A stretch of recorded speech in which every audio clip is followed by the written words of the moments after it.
इस वीडियो में मैं पाठ 20 उसने कहा था कि आगे के भाग को लेकर आई हूँ। आइए देखते हैं इसके आगे के भाग को। हमने इससे पहले वाले वीडियो में देखा था कि लहना सिंह लप्टन साहब का रूप लेकर जो सैनिक आया था, जो दुश्मन का सैनिक आया था, उसे लहना सिंह पहचान जाता है और उसे यह बताने लगता है।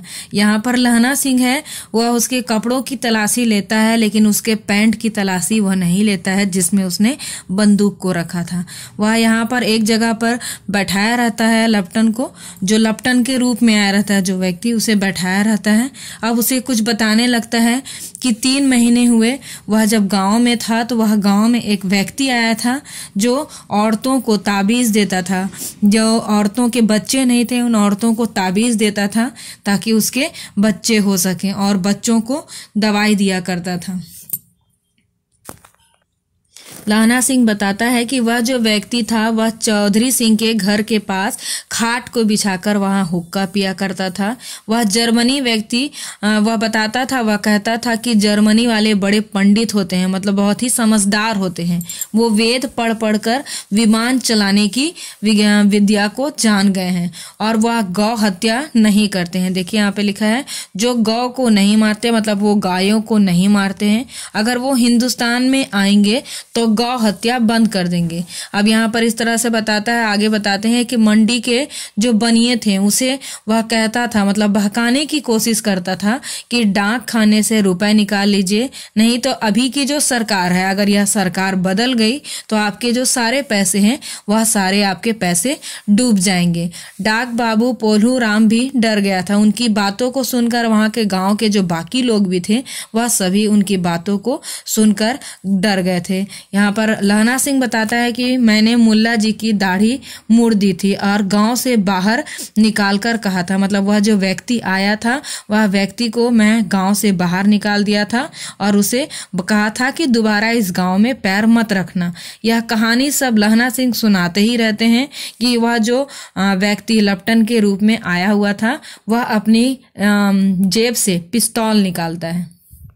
पिस्तौल निकालकर वह लहना सिंह को मारना चाहता है, लेकिन लहना सिंह के जांग में गोली लगती है, उसके सीने पे नहीं लगकर उसके जांग में गोली लगती है। और इधर लहना ने भी अपने बंदूक निकालता है जिससे 2 फायर करता है और 2 बार गोलियां चलाता है और वह उसके सिर पर लगती है, जिसके कारण वह जो व्यक्ति था जो लप्टन का रूप लेकर आया था उसकी वहीं पे मृत्यु हो जाती है। धमाका सुनकर सब दौड़ आए। अब जो बाकी लोग वहां पर थे, वहां पे खंदक में थे, वह यह धमाका सुनकर सभी लोग दौड़कर आ जाते हैं और यह धमाका सुनकर बोधा भी उठ जाता है। जो बोधा सिंह जो बीमार था, जो सोया हुआ था, वह भी उठ जाता है और वह पूछता है कि क्या है।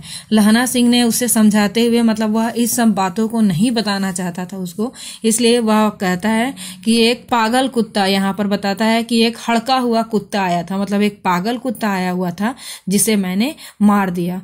औरों से सब हाल कह दिया और बाकी जो वहां पे और जो दूसरे सैनिक थे, तो बोधा सिंह को छोड़कर लहना सिंह ने बाकी जो लप्टन के बारे में ये सब बातें थी वह सब बातें उन्हें वह बता देता है। सब बंदूकें लेकर तैयार हो गए। लहना ने साफा फाड़कर घाव के दोनों तरफ पट्टियां कसकर बांधी। घाव मांस में ही था। यहाँ पर बताते हैं कि यहाँ पर जो बंदूक से जो गोली लगी थी उसके जो जांग में वह उसे कपड़ा फाड़ करके उसे बांधता है, क्योंकि घाव बहुत अंदर तक नहीं गया हुआ था, मांस में ही लगा हुआ था, इसलिए जो खून बह रहा था उस खून को बंद होने के लिए वह कसकर पट्टियों को बांध देता है, जिससे खून का बहना बंद हो जाता है। इतने में 70 जर्मन चिल्लाकर खाई में घुस पड़े। अब यहाँ पर क्योंकि यहाँ पर जो जर्मन आया था पहले से अलर्ट था उन लोग, इसलिए जब ये सब होता है तो यहाँ पर बताते हैं कि इतने में सब होता ही रहता है कि 70 जो जर्मन होते हैं, 70 जर्मन होते हैं, वो चिल्लाकर खाई में घुस पड़ते हैं। सिक्कों की बंदूकों की बाढ़ ने पहले धावे को रोका। जो पहले 70 लोग आते हैं, जो मतलब पहले जो झुंड आता है, उन सभी को यह सिख अपने बंदूकों से रोकते हैं। दूसरे को रोका पर यहाँ थे 8।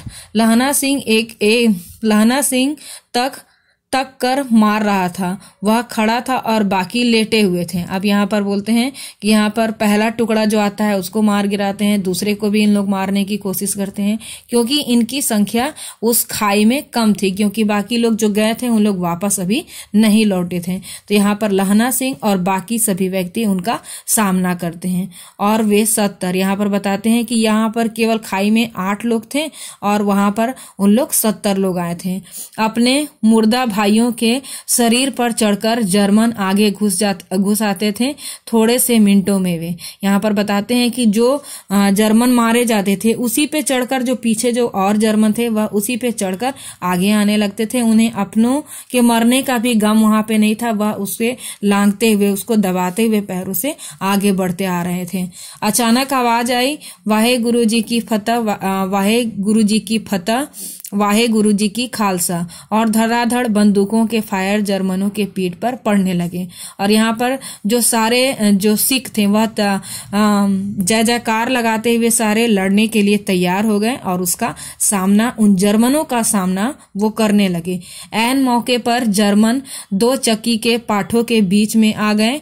पीछे से सूबेदार के जवान आग बरसाते थे और सामने लहना सिंह के साथियों की संगीन चल रहे थे। अब यहाँ से पीछे तरफ भी बताते हैं यहाँ पर कि पीछे तरफ से भी जो इनके जो साथ वाले थे, मतलब सूबेदार भी पीछे से जवान लेकर आ जाता है और इधर ये 8 लोग तो खाई में थे ही। तो मतलब दोनों तरफ से मतलब दोनों तरफ से जर्मनों के तरफ हमला होने लगता है और वह मरने लगते हैं।